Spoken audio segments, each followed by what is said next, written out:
pihak BMKG tentang bagaimana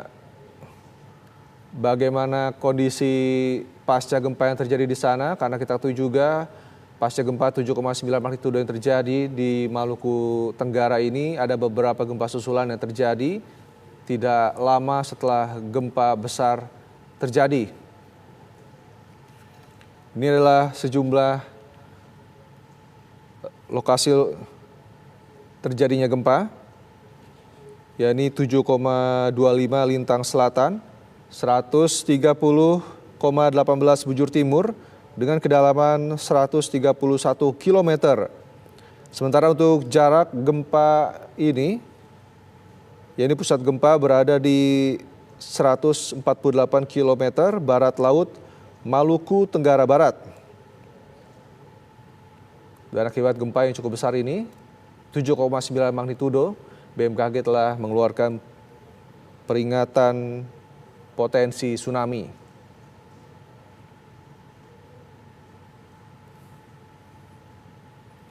Kami juga masih terus menghubungi sejumlah rekan kami yang berada di lokasi-lokasi terdampak gempa. Beberapa rekan-rekan kami yang berada di jaraknya dekat, bisa dikatakan dekat dengan pusat gempa ini masih sulit untuk dihubungi.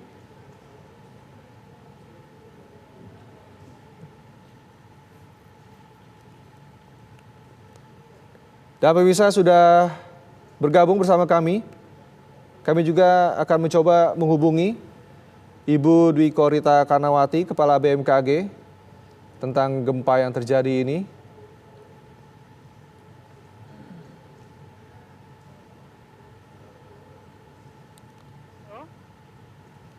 Selamat pagi, Ibu Dwi Korita Karnawati. Ya, selamat pagi, Pak. Baik, Bu, begini seperti apa Bu gempa yang terjadi di Maluku ini? Bisa dijelaskan? Iya, ini data terakhir, terupdate ya.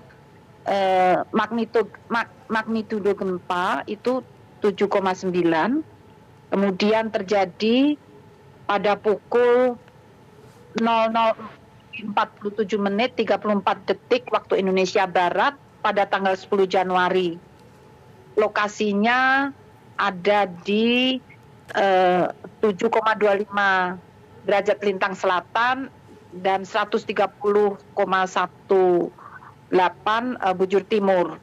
Kedalaman pusat gempa 131 km berada di 131 km berada di dasar laut, kedalaman pusat gempanya. Kemudian dirasakan guncangannya di Saumlaki dengan intensitas guncangan 5 skala MMI. Artinya apa? Di sini barang-barang terpelanting ya, tiang-tiang dan barang besar akan bergoyang ya. Kemudian banyak orang yang merasakan bahkan kalau tidur terbangun, dan apabila ada gerabah itu akan jatuh sehingga pecah.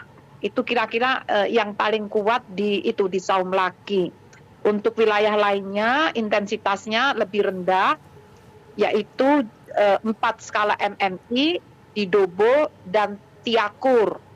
Kemudian di Alor, Waingapu, Waijelu, Lembata, Sorong, Kaimana intensitasnya lebih rendah lagi. Guncangannya intensitas 3-4 skala MMI. Kemudian di Kairatu, Merauke, Nabire, Tanah Merah, Wamena, Bakunase, Kolhua, Sabu, Rote, Ende, Amarasi Selatan, dan Kota Kupang, intensitas guncangannya 2-3 skala MMI. Dan di Ambon serta Piru juga 2 MMI. Kemudian juga berpotensi tsunami dengan ketinggian maksimum 61,8 cm.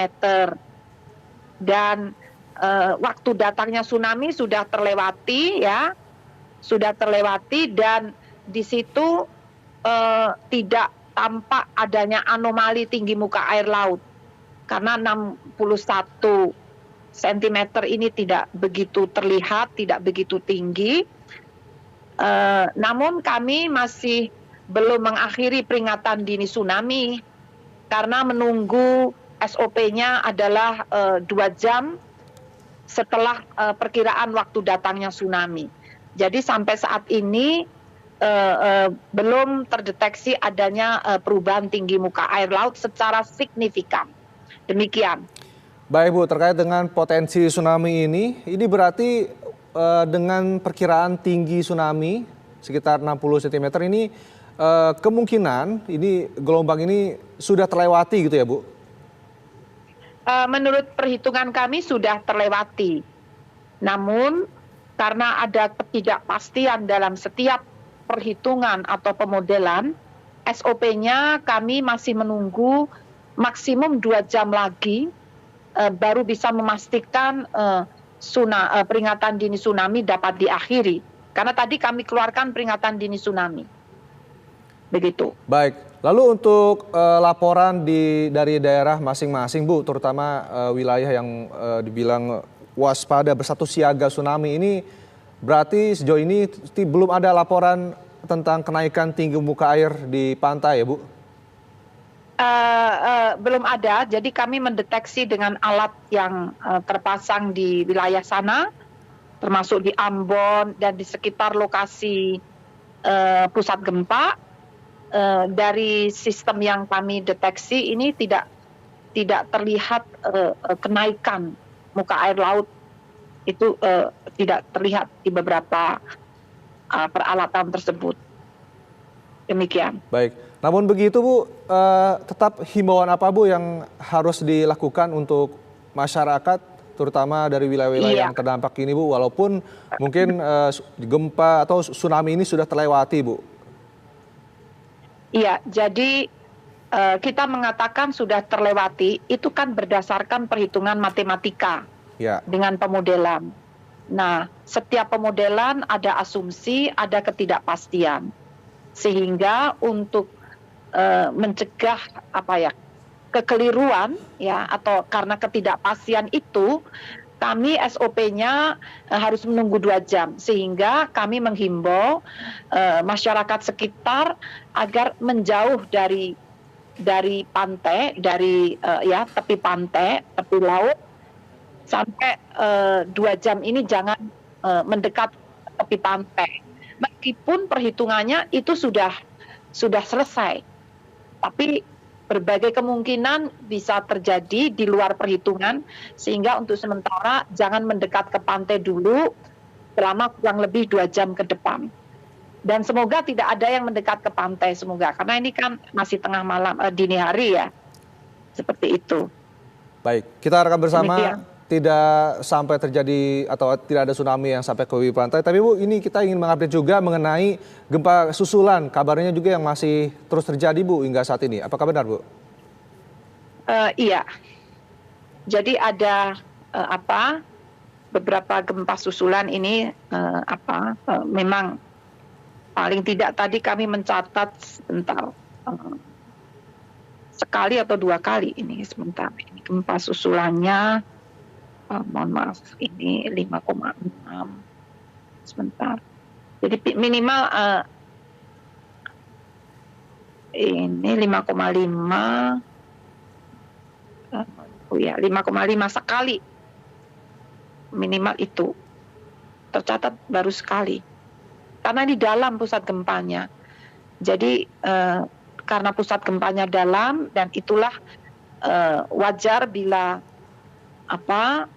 kalau terjadi tsunami pun ketinggiannya tidak signifikan ya, tadi 68 cm ya, dan gempa susulannya juga tidak sebanyak kalau di gempa dangkal ya, karena batuannya ke dalam kondisi dalam ini kan batuannya lebih keras ya, tidak brittle. Nah, gempa-gempa susulan itu sering terjadi di batuan yang rapuh pada gempa dangkal.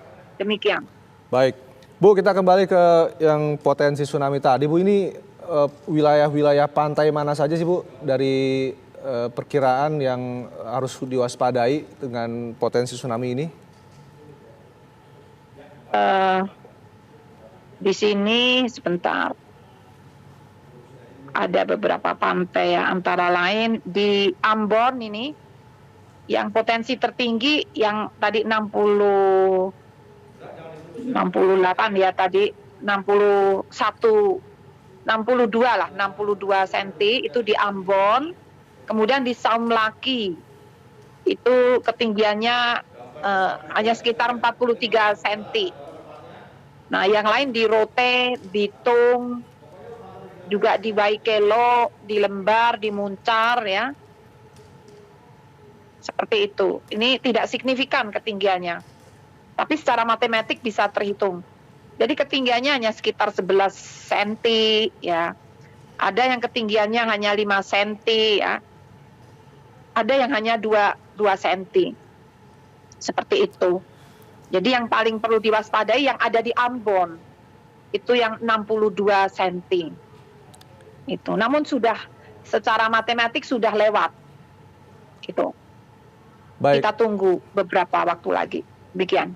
Baik, Bu, ini terkait yang 62 cm ini berarti adalah tertinggi gelombang yang mungkin bisa sampai, atau gelombang tsunami yang bisa sampai ke pantai ya, Bu, dan ini ada di Ambon, iya. Begitu?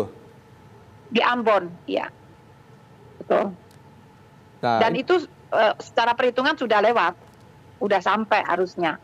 Namun tidak terjadi anomali yang signifikan. Anomali artinya ada tapi tidak begitu signifikan, tidak begitu tinggi, tidak begitu terlihat.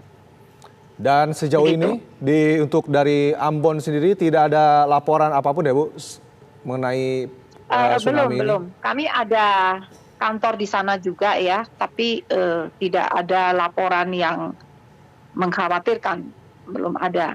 Kami terus kontak, akan monitor terus. Baik, Bu Dwi Korita, mungkin bisa dijelaskan ini kan titik 7,9 ini sumbernya seperti apa sih, Bu? Apakah memang banyak sekali gempa yang sering terjadi di wilayah titik gempa ini, Bu?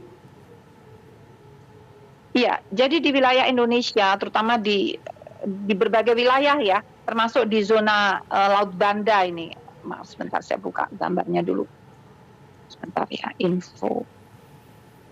Jadi ini kan pusat gempanya kan ada di Laut Banda nih. Jadi di sini memang kalau kita lihat gambar itu kan banyak sekali titik gempanya. Jadi sangat sering mengalami gempa-gempa sebelumnya. Dan ke depan masih akan aktif ya di sini. Jadi memang kita perlu selalu waspada ya untuk wilayah ini. Demikian. Baik, Bu, untuk peringatan tsunami ini sudah ada koordinasi, Bu, dengan pemerintah Pemda setempat mengenai peringatan-peringatan ini untuk himbauannya kepada Pemda ini, Bu? Kami koordinasi sejak beberapa tahun yang lalu ya. Bahkan gubernurnya dengan Bapak Gubernur, dengan wakilnya, dengan BPBD, terutama dengan relawan setempat, itu sudah ada koordinasi dan latihan ini, latihan evakuasi. Latihan beberapa kali, lalu peta-petanya sudah disiapkan. Apabila terjadi tsunami, yang kami siapkan adalah skenario terburuk.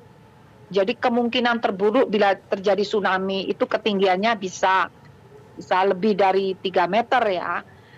Untungnya yang terjadi saat ini bukan yang terburuk, yang hanya sekitar 62 cm tadi. Jadi koordinasi sejak beberapa tahun yang lalu hingga sampai saat ini masih terus dijalankan, dan di sana di Maluku itu kan ada beberapa kantor BMKG, sehingga pihak BMKG setempat di sana bisa langsung berkoordinasi dengan BPBD dan pihak terkait di sana. Demikian. Baik, Bu Dwi Korita, mungkin bisa dijelaskan lebih lanjut juga ini, Bu, mengenai yang status siaga dan juga status waspada. Ini ada 2 kategori. Seperti apa, Bu, ini yang harus diwaspadai dari wilayah-wilayah ini, Bu? Ya, jadi kalau siaga itu ketinggiannya lebih dari setengah meter. Itu siaga, lebih dari setengah meter, dan responsnya adalah dihimbau masyarakat untuk menjauh dari laut. Menjauh, bukan evakuasi ya, bukan evakuasi, tapi jangan mendekati laut, menjauh dari laut, mencari tempat yang lebih tinggi. Itu siaga. Nah, di bawahnya adalah waspada, yaitu ketinggian kurang dari setengah meter. Itu. Nah, jadi tetap ya sebaiknya jangan mendekat ke laut dulu selama 2 jam setelah kejadian gempa tadi, minimum. Ya. Nah, yang perlu sangat dikhawatirkan adalah awas. Itu bila ketinggiannya lebih dari 3 meter. Kalau siaga antara setengah sampai 3 meter. Yang saat ini statusnya itu kan siaga antara setengah sampai 3 meter, namun dari perhitungan ternyata 62 cm. Jadi masuk siaga. Demikian. Baik, nah, berarti yang awas ini yang harus evakuasi. Siap. Dan yang memerintahkan adalah pemerintah daerah melalui BPBD. Jadi bukan BMKG yang mencet sirine, tapi yang mencet sirine adalah pemerintah daerah. Jadi sirine dipencet itu yang wajib kalau merah awas lebih dari 3 meter. Kalau kurang dari itu tidak harus mencet sirine. Tapi hanya himbauan untuk menjauh dari pantai. Demikian. Baik, berarti gempa 7,9 magnitudo ini yang terjadi di Maluku Tenggara, tidak ada perintah atau imbauan untuk evakuasi dari BMKG begitu ya Bu? Hanya untuk menjauhi bibit pantai? Iya, iya. Demikian. Baik, kami harapkan juga terima kasih Bu Dwi Korita Karnawati, Kepala BMKG, sudah meluangkan waktu untuk Breaking News TV One. Kami harapkan juga situasi semakin aman terkendali di daerah. Terima kasih Bu Dwi Korita Karnawati. Amin, amin. Ya sama-sama, makasih. Selamat pagi. Selamat pagi Bu. Dan pemirsa, seperti yang sudah disampaikan langsung oleh Kepala BMKG, Ibu Dwi Korita Karnawati, memang peringatan tsunami sudah dikeluarkan oleh BMKG dan masih akan terus dipantau selama 2 jam pasca dikeluarkannya peringatan tsunami. Dan jika gempa tadi terjadi pada pukul 00.47 waktu Indonesia Barat, maka peringatan tsunami ini masih akan terus dipantau hingga 2 jam ke depan, yakni diperkirakan pada pukul 2:47 waktu Indonesia Barat. Dan ada 2 peringatan yang dikeluarkan oleh BMKG, yaitu status siaga dan juga status waspada, di mana status siaga adalah imbauan masyarakat untuk menjauhi bibir pantai